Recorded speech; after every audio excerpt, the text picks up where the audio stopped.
ഇന്ന് ചെറുപ്രായക്കാരിൽ പോലും പ്രായമായവരെ പോലെ തോന്നിക്കാറുണ്ട്. അവരുടെ മുഖത്തിൻ്റെ ഷേപ്പ് മാറുന്നു, ടോൺ കുറയുന്നു, ഡള്ളാവുന്നു, അതേപോലെ സ്കിന്ന് തൂങ്ങി വരുന്നു. അപ്പോൾ ഇങ്ങനെയുള്ളവർക്ക് കഴിക്കേണ്ട ഭക്ഷണങ്ങൾ എന്തൊക്കെയാണ്, അതേപോലെ ഒഴിവാക്കേണ്ട ഭക്ഷണങ്ങൾ എന്തൊക്കെയാണ്, ഇത്തരക്കാർ നിർബന്ധമായിട്ടും കഴിച്ചിരിക്കേണ്ട 3 വൈറ്റമിൻസ് എന്തൊക്കെയാണ്. അപ്പം ഞാനീ പറയാൻ പോകുന്ന കാര്യങ്ങൾ ചെയ്യുകയാണെങ്കിൽ കാഴ്ചയിൽ ഒരു 10 വയസ്സ് വരെ കുറച്ചുകൊണ്ട് വരാനായിട്ട് നമുക്ക് കഴിയും. എൻ്റെ പേര് doctor Sandra Ajith, medical officer, Prana nature care centre, കൊല്ലം.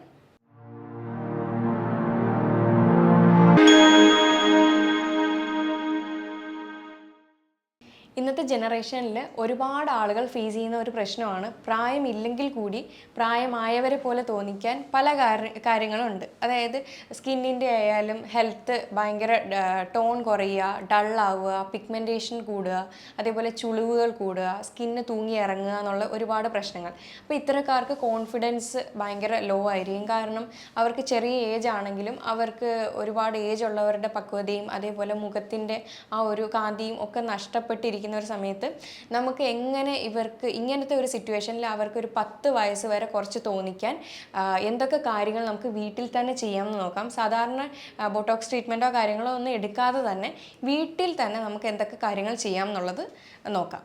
നമ്മുടെ മുഖത്തെ ഭംഗിയും കാന്തിയും അതേപോലെ ആ ഒരു സ്ട്രക്ചറും ഒക്കെ മെയിൻറ്റെയിൻ ചെയ്യുന്നത് നമ്മൾ കഴിക്കുന്ന പ്രോട്ടീനിലൂടെയും ഫാറ്റിലൂടെയാണ്. അപ്പോൾ ഫാറ്റ് എന്ന് കേൾക്കുമ്പോൾ തന്നെ ഒരുപാട് ആളുകൾ ഇതിനെ ഒഴിവാക്കാറുണ്ട്. കാരണം കൊളസ്ട്രോൾ കൂടും എന്നുള്ള ഒരു പ്രശ്നവുമായിട്ട്. എന്നാൽ മറ്റ് വെയിറ്റ് ലോസിനോ അല്ലെങ്കിൽ അമിതവണ്ണം ഉള്ളവരൊക്കെ വെയിറ്റ് ലോസ് ട്രൈ ചെയ്യുമ്പോൾ ഫാറ്റിൻ്റെ കണ്ടൻറ്റ് അധികം എടുക്കാറുമില്ല.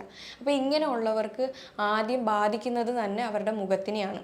അപ്പോൾ ഫാറ്റ് കണ്ടൻറ്റ് നമ്മുടെ ശരീരത്ത് കുറയുകയാണെങ്കിൽ അതിൻ്റേതായ ആരോഗ്യ പ്രശ്നങ്ങൾ ഉണ്ടാവും. ഏജിങ് കൂടും, എന്നാൽ കൊളസ്ട്രോൾ ഒട്ട് കുറയുകയില്ല. അപ്പോൾ വെയിറ്റ് ലോസ് ചെയ്യുന്ന പേഷ്യൻസിനെ നമ്മൾ എടുത്ത് നോക്കിയാൽ തന്നെ അറിയാം അവരുടെ മുഖത്താണ് ഇത് ആദ്യം തന്നെ കാണിക്കുന്നത്. വെയിറ്റ് ലോസ് തന്നെ ആവുമ്പോൾ മുഖം ചുളിഞ്ഞ് ഡ്രൈ ആയി അത് സ്കിന്ന് സാഗായി വരുന്ന രീതിയിലുള്ള ഒരു ബുദ്ധിമുട്ടുകൾ നമുക്ക് അവരുടെ മുഖത്ത് കാണാൻ കഴിയുന്നതാണ്. അപ്പോൾ മാക്സിമം ഫാറ്റിൻ്റെ കണ്ടൻറ്റ് അവോയ്ഡ് ചെയ്യാണ്ട് തന്നെ ഇരിക്കുക. ഫാറ്റ് നമുക്ക് എപ്പോഴും ശരീരത്ത് ആവശ്യമായിട്ടുള്ള ഒരു ഘടകം തന്നെയാണ്. മുഖത്തിൻ്റെ സ്ട്രക്ചർ ആയാലും ഷേപ്പ് ആയാലും ഒക്കെ മെയിൻറ്റെയിൻ ചെയ്യുന്നത് ഈ പറയുന്ന ഫാറ്റാണ്. ഫാറ്റിൻ്റെ ഡെപ്പോസിറ്റ് ചെയ്യുന്ന ഫാറ്റ് ലെയർ ആണ് നമ്മുടെ ഈ സ്കിന്നിൻ്റെ അണ്ടറിൽ ഡെപ്പോസിറ്റ് ചെയ്തിരിക്കുന്നത്.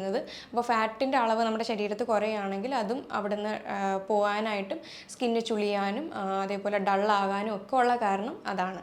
ഇതുകൂടാതെ നമ്മുടെ ശരീരത്തിലെ ചെറുപ്പം നിലനിർത്താൻ വേണ്ടുന്നത് സെക്സ് ഹോർമോൺസ് ആണ്. സ്ത്രീകളിലായാലും പുരുഷന്മാരിലായാലും അവരുടെ സെക്സ് ഹോർമോൺസ് ആണ് നമ്മുടെ യൂത്ത്ഫുൾനെസ് അത് നിലനിർത്താനായിട്ട് സഹായിക്കുന്നത്. ഇത് പ്രോപ്പറായിട്ട് വർക്ക് ആവണമെങ്കിലും അവിടെ ഫാറ്റ് കണ്ടൻറ്റ് വളരെ അത്യാവശ്യമാണ്. അപ്പോൾ ഫാറ്റിൻ്റെ അളവ് കുറയുകയാണെങ്കിൽ ഈ പറയുന്ന ബുദ്ധിമുട്ടുണ്ടായിട്ട് നമ്മുടെ ഈ പറയുന്ന അത് ഏജിങ് പ്രോസസ്സാണ് കൂടുന്നത്. അപ്പോൾ എന്തൊക്കെയാണ് നമുക്ക് ഹെൽത്തി ഫാറ്റ്സ് എന്തൊക്കെയാണ് നമുക്ക് കഴിക്കാൻ പറ്റുന്നതെന്ന് വെച്ച് കഴിഞ്ഞാൽ അവക്കാഡോ കഴിക്കാം, അതേപോലെ നട്ട്സ്, സീഡ്സ്, വാൽനട്ട്സ്, പിന്നെ ഒമേഗ 3 ഫാറ്റി ആസിഡ്സ് അടങ്ങിയ ചെറു മത്സ്യങ്ങളൊക്കെ കഴിക്കാവുന്നതാണ്. പിന്നെ ചീസ് കഴിക്കാവുന്നതാണ്, ഒലിവ് ഓയിൽ, ഒരു വെർജിനായിട്ടുള്ള കോക്കനട്ട് ഓയിലൊക്കെ കഴിക്കാവുന്നതാണ്. അതൊക്കെ ഒരു ഡ്രസ്സിങ് രീതിയിൽ തന്നെ എടുത്തത് സാലഡ്സിൻ്റെ മേലിൽ ഒരു സ്പൂൺ നമുക്ക് തൂകി എടുക്കുന്നതായിരിക്കും ഏറ്റവും നല്ലത്. അത് ഹീറ്റ് ചെയ്യുമ്പോഴത്തേക്ക് അതിൻ്റെ ആ ഒരു നല്ല ഗുഡ് പ്രോപ്പർട്ടീസ് പോയിട്ട് അത് ബാഡ് ഫാറ്റ് ആയിരിക്കും നമുക്കത് കിട്ടുന്നത്. അതുകൊണ്ട് അത് എങ്ങനെയാണോ ഉള്ളത് അത് ഓരോ സ്പൂണായിട്ട് തന്നെ അത് നമ്മൾ സലാഡ്സിലൊക്കെ ഒഴിച്ച് തന്നെ കഴിക്കാനായിട്ട് ശ്രദ്ധിക്കുക. ഇങ്ങനെയാകുമ്പോൾ നമുക്ക് നമ്മുടെ ശരീരത്ത് വേണ്ടുന്ന ഹെൽത്തി ഫാറ്റ് നമുക്കത് കിട്ടുന്നതായിരിക്കും. ഇനി മറ്റൊന്നാണ് പ്രോട്ടീൻ എന്ന് പറയുന്നത്. പ്രോട്ടീനിൽ കൊളാജനും ഇലാസ്റ്റിനുമാണ് നമുക്ക് ഏറ്റവും അത്യാവശ്യമായിട്ടുള്ളത്. കൊളാജൻ എന്ന് പറയുന്നത് അത് സ്കിൻ ടോൺ ആയാലും അതിൻ്റെ സ്ട്രക്ചർ ആയാലും സ്കിന്നിൻ്റെ ഹെൽത്തിനെല്ലാം ഏറ്റവും ഇമ്പോർട്ടൻ്റ് ആയിട്ടുള്ള ഒന്നാണ് കൊളാജൻ. അതേപോലെ ഹെയറിൻ്റെ ഹെൽത്തും തിക്നെസ്സും ഒക്കെ മെയിൻറ്റെയിൻ ചെയ്യുന്നതും കൊളാജനാണ്. അതേപോലെ ഇലാസ്റ്റിനാണ് സ്കിന്നിൻ്റെ ചുളിവുകളും പാടുകളും ഒക്കെ മാറ്റിയെടുക്കുന്നത്. അപ്പോൾ ഈ പറയുന്ന പ്രോട്ടീൻസ് നമുക്ക് എങ്ങനെ കിട്ടും എന്ന് വെച്ച് കഴിഞ്ഞാൽ ഹെൽത്തി ആയിട്ട് എഗ്സിനും ചിക്കനും ഫിഷും ഒക്കെ കഴിക്കുന്നവർക്ക് ഇത് ധാരാളമായിട്ട് നമുക്കിത് കിട്ടുന്നതാണ്. അതേപോലെ വെജായിട്ടുള്ളവർക്കാണെങ്കിൽ പയർ, പരിപ്പ്, കടല അങ്ങനെയുള്ള പയർവർഗ്ഗങ്ങളിലെല്ലാം തന്നെ നല്ല പ്രോട്ടീൻ്റെ കണ്ടൻറ്റ് അടങ്ങിയിട്ടുണ്ട്. ഇനി അതെല്ലാം നോൺ വെജ് ഐറ്റംസ് ആണ് നോക്കുന്നതെങ്കിൽ ലീനായിട്ടുള്ള പ്രോട്ടീൻസ് എടുക്കാവുന്നതാണ്. വൈറ്റ് മീറ്റുകളും എടുക്കാവുന്നതാണ്. റെഡ് മീറ്റുകൾ നമ്മൾ അവോയ്ഡ് ചെയ്യേണ്ടതാണ്. അതായത് താറാവ്, മട്ടൻ, പോർക്ക്, ബീഫ് ഇതൊക്കെ റെഡ് മീറ്റിൽ വരുന്നതാണ്. ഇതിനകത്തൊരു കെമിക്കൽ കോമ്പൗണ്ട് ഉണ്ട്, അത് ഏജിങ് പ്രോസസ്സിനെ കൂട്ടുകയാണ് ചെയ്യുന്നത്. അതുകൊണ്ട് നോൺ വെജ് ആയിട്ടുള്ളവർ എപ്പോഴും ലീനായിട്ടുള്ള പ്രോട്ടീൻസും പിന്നെ വൈറ്റ് മീറ്റുകളും ഇൻക്ലൂഡ് ചെയ്യുന്നതായിരിക്കും ഏറ്റവും നല്ലത്. ഇനി നമുക്ക് ശരീരത്തിൽ വേണ്ടുന്ന സ്കിന്നിൻ്റെ ഹെൽത്തിന് വേണ്ടുന്ന 2-3 വൈറ്റമിൻസിനെ പറ്റിയിട്ടാണ് പറയുന്നത്. ആദ്യത്തേത് തന്നെ വൈറ്റമിൻ എ ആണ്. വൈറ്റമിൻ എ നമ്മുടെ ശരീരത്തിൽ ഇല്ലെങ്കിൽ പ്രോട്ടീൻ ഉപയോഗിച്ചിട്ട് അല്ലെങ്കിൽ ഫാറ്റ് ഉപയോഗിച്ചിട്ട് കാര്യമില്ല. അപ്പോൾ ഇത് ഉപയോഗപ്പെടുത്തണമെങ്കിൽ വൈറ്റമിൻ എ എന്ന് പറയുന്ന വൈറ്റമിൻ വേണം. അപ്പോൾ ഇതാണ് കൊളാജൻ്റെ പ്രൊഡക്ഷനെ കൂട്ടുന്നതും അതേപോലെ നമ്മുടെ സ്കിന്ന് നല്ല സോഫ്റ്റാക്കി സപ്പിളാക്കി വെക്കാൻ സഹായിക്കുന്നതും അതേപോലെ സൺ ടാനോ കാര്യങ്ങളോ ഉണ്ടെങ്കിൽ അത് കുറച്ച് കൊണ്ടുവരാനും ഇത് സഹായിക്കും. ഇത് കൂടുതലും പാൽ ഉൽപ്പന്നങ്ങളായിട്ടുള്ള ചീസ്, പനീർ അങ്ങനത്തെ സാധനങ്ങളിലെല്ലാം കൂടുതലും അടങ്ങിയിട്ടുണ്ട്. ഇലക്കറികളായ ചീര, മുരിങ്ങയില, തഴുതാമയില, പയറില, അപ്പോൾ അങ്ങനെയുള്ള ഇലക്കറികളിൽ ഇത് കൂടുതൽ അടങ്ങിയിട്ടുണ്ട്. അതേപോലെ കളർ ഫ്രൂട്ട്സിൻ്റെ കാര്യം നമ്മൾ എപ്പോഴും പറയാറുണ്ട്. നമ്മളെപ്പോഴും റെയിൻബോ ഡയറ്റ് ഇൻക്ലൂഡ് ചെയ്യാനായിട്ട് പറയാറുണ്ട്. അതിനകത്ത് apple, carrot, sweet potato, capsicum ഇതൊക്കെ ഇൻക്ലൂഡ് ചെയ്ത് കളർഫുള്ളായിട്ട് എപ്പോഴും കഴിക്കാൻ പറയാറുണ്ട്. അപ്പോൾ ഇതിനകത്തൊക്കെ വൈറ്റമിൻ എ റിച്ച് ആണ്. ഇനി വെജിറ്റബിൾസിനകത്ത് മാത്രമല്ല ഈ പറയുന്ന വൈറ്റമിൻ എ കണ്ടന്റ് ഉള്ളത്. മുട്ടയ്ക്കകത്തും അതേപോലെ ഓർഗൻ മീറ്റ്, ലിവർ പോലെയുള്ള ഭക്ഷണത്തിനകത്തും വൈറ്റമിൻ എൻ്റെ കണ്ടന്റ് അധികമായിട്ട് അടങ്ങിയിട്ടുണ്ട്. അപ്പോൾ ഇതും മാക്സിമം നമ്മുടെ ഭക്ഷണത്തിൽ ഉൾപ്പെടുത്തുക. പറഞ്ഞ പോലെ ഫാറ്റും പ്രോട്ടീനും മാത്രം ഉണ്ടായിട്ട് കാര്യമില്ല. അപ്പോൾ അത് അബ്സോർബ് ആകണമെങ്കിൽ, അത് യൂസ്ഫുൾ ആകണമെങ്കിൽ വൈറ്റമിൻ എ കൂടെ വളരെ അത്യാവശ്യമാണ്. ഇനി മറ്റൊരു വൈറ്റമിനാണ് വൈറ്റമിൻ ഇ. ഇത് നമുക്ക് ക്യാപ്സ്യൂൾ ഫോമിലൊക്കെ അവൈലബിൾ ആണ്. അത് തലയൊട്ടിക്ക് എന്തെങ്കിലും സ്കിൻ ഇൻഫെക്ഷൻസോ കാര്യങ്ങളോ ഒക്കെ ഉണ്ടെങ്കിൽ അല്ലെങ്കിൽ ഹെയർ ഫോളിനോ ഒക്കെ അതിൻ്റെ ക്യാപ്സ്യൂൾ പൊട്ടിച്ച് യൂസ് ചെയ്യാറുണ്ട്. അത് ഉള്ളിലേക്കും കഴിക്കാറുണ്ട്.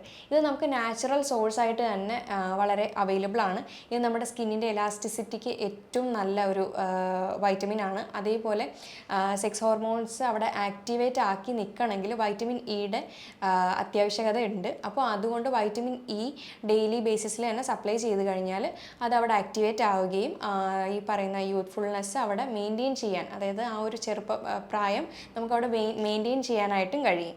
ചില പ്രായം ചെല്ലുന്ന ആളുകളിൽ ഈ പറയുന്ന സെക്സ് ഹോർമോൺസിൻ്റെ അളവ് കുറഞ്ഞുകൊണ്ടിരിക്കുകയാണ്. അപ്പോൾ വൈറ്റമിൻ ഇ സ്ഥിരമായിട്ട് സപ്ലൈ ചെയ്ത് കഴിഞ്ഞാൽ അവർക്ക് ഈ പറഞ്ഞ ബുദ്ധിമുട്ടുകൾ, അതായത് പ്രത്യേകിച്ച് പെട്ടെന്ന് തന്നെ ഏജിങ് ആകാതെ തടയാൻ നമുക്ക് കഴിയും. Leafy vegetables, nuts, seeds, avocado, കപ്പലണ്ടി അങ്ങനെയുള്ള ഭക്ഷണങ്ങൾ, ഒലിവ് ഓയിൽ ഇതൊക്കെ കൂടുതലും ഇൻക്ലൂഡ് ചെയ്യാനായിട്ട് നോക്കുക.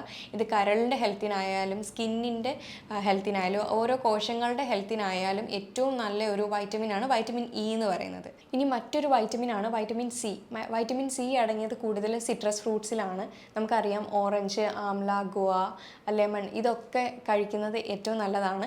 അപ്പോൾ ഇത് നമ്മുടെ ശരീരത്തിൽ ഉണ്ടാകുന്ന ഓക്സിഡേറ്റീവ് സ്ട്രെസ്സിനെ കുറയ്ക്കുകയും അതേപോലെ കൊളാജൻ്റെ പ്രൊഡക്ഷനെ കൂട്ടുകയും കരിവാളിപ്പ് ഒക്കെ കുറച്ച് സെൽസിൻ്റെ ഹെൽത്തിന് ഇത് പ്രൊട്ടക്റ്റ് ചെയ്യുകയാണ് ചെയ്യുന്നത്. അപ്പോൾ vitamin C, vitamin E, vitamin A ഈ 3 വൈറ്റമിൻസും നമ്മൾ ഒരേ കോമ്പിനേഷനിൽ എടുക്കുകയാണെങ്കിൽ നമ്മുടെ സ്കിന്ന് ഒരു പരിധി വരെ, ഒരു പരിധിയിലപ്പുറവും നമുക്ക് ഈ പെട്ടെന്നുള്ള ഒരു ഏജിങ് പ്രോസസ്സിനെ കൊണ്ട് തടയാനായിട്ട് കഴിയും. അപ്പോൾ ഈ പറഞ്ഞതൊക്കെ ഇത്രയും നമ്മൾ ഭക്ഷണത്തിൽ ഇൻക്ലൂഡ് ചെയ്യുകയും അതേപോലെ ഇനി നമുക്ക് ഒഴിവാക്കേണ്ട ചില ഘടകങ്ങളുണ്ട്. എന്താണെന്ന് വെച്ച് കഴിഞ്ഞാൽ AGE, ഏജ് കൂട്ടുന്ന ഒരു കാര്യമാണ് ഈ പറയുന്ന AGE എന്ന് വെച്ച് കഴിഞ്ഞാൽ അഡ്വാൻസ്ഡ് ഗ്ലൈക്കേഷൻ എൻഡ് പ്രൊഡക്റ്റ് എന്നാണ്. അപ്പോൾ ഇത് നമ്മുടെ ചില ഭക്ഷണങ്ങളിൽ ഓൾറെഡി ഉണ്ടതാനും ഇത് നമ്മുടെ ശരീരത്ത് വന്നിട്ടും അത് സ്വയമേ ഉണ്ടാവുകയും ചെയ്യും. ഇതൊരു ടോക്സിക് എൻഡ് പ്രൊഡക്റ്റ് ആണ്. ഇതെങ്ങനെയാണെന്ന് വെച്ച് കഴിഞ്ഞാൽ നമ്മുടെ ശരീരത്തിലെ രക്തക്കുഴലുകളിൽ ഉണ്ടാവുന്ന പ്രോട്ടീൻ അല്ലെങ്കിൽ ഫാറ്റുമായിട്ട് അവിടുത്തെ ഒരു ഷുഗർ കമ്പൈൻ ചെയ്ത് ഉണ്ടാകുന്ന ഒരു എൻഡ് പ്രൊഡക്റ്റാണ്. ഇതൊരു ടോക്സിക് ആയിട്ടുള്ള ഒരു ഹാംഫുൾ സബ്സ്റ്റൻസ് ആണ്. അതുകൊണ്ട് ഈ ഒരു പ്രോസസ്സിനെ ഗ്ലൈക്കേഷൻ എന്ന് പറയും. അപ്പോൾ നമ്മുടെ ശരീരത്ത് എന്തെങ്കിലും പ്രോട്ടീൻ അല്ലെങ്കിൽ ഫാറ്റ് ഒക്കെ ഉണ്ടെങ്കിൽ എന്തെങ്കിലും ഷുഗർ അധികമായിട്ട് ചെന്ന് കഴിഞ്ഞാൽ അവിടെ ഗ്ലൈക്കേഷൻ കൂടി ഈ പറയുന്ന ഏജ് അവിടെ ക്രിയേറ്റ് ചെയ്യും. നമ്മുടെ ഏജിങ് പ്രോസസ്സിനെ ഇത് കൂട്ടുകയും ചെയ്യും. ഇങ്ങനത്തെ ഒരു സിറ്റുവേഷൻ ശരിക്കും നമ്മുടെ ശരീരത്ത് നടക്കുന്നത് തന്നെയാണ്. ഇത് ചില അസുഖങ്ങളിൽ പ്രത്യേകിച്ചും ഡയബറ്റിക്, അതേപോലെ അമിതവണ്ണം അല്ലെങ്കിൽ പ്രായമായവരിലൊക്കെ ഇത് റെഗുലർ ബേസിസിലാണ് നടക്കുകയാണ്. പക്ഷേ ഇതിൻ്റെ ഒരു ആഘാതം നമുക്ക് പല രീതിയിൽ നമുക്ക് കുറയ്ക്കാൻ, ഞാൻ പറഞ്ഞ കണക്ക് കൃത്യമായ അളവിൽ പ്രോട്ടീൻ അല്ലെങ്കിൽ ഫാറ്റും ഒക്കെ എടുത്ത് അതേപോലെ വൈറ്റമിൻസ് ഒക്കെ കൃത്യമായിട്ട് എടുക്കുക. അതേപോലെ മറ്റുള്ള കാര്യങ്ങൾ, എക്സർസൈസും കാര്യങ്ങളും ഒക്കെ കൃത്യമായിട്ട് ചെയ്യുക. വെള്ളമൊക്കെ നിറയെ കുടിച്ചു കഴിഞ്ഞാൽ ഒരു പരിധി വരെ നമുക്കത് തടയാവുന്നതാണ്.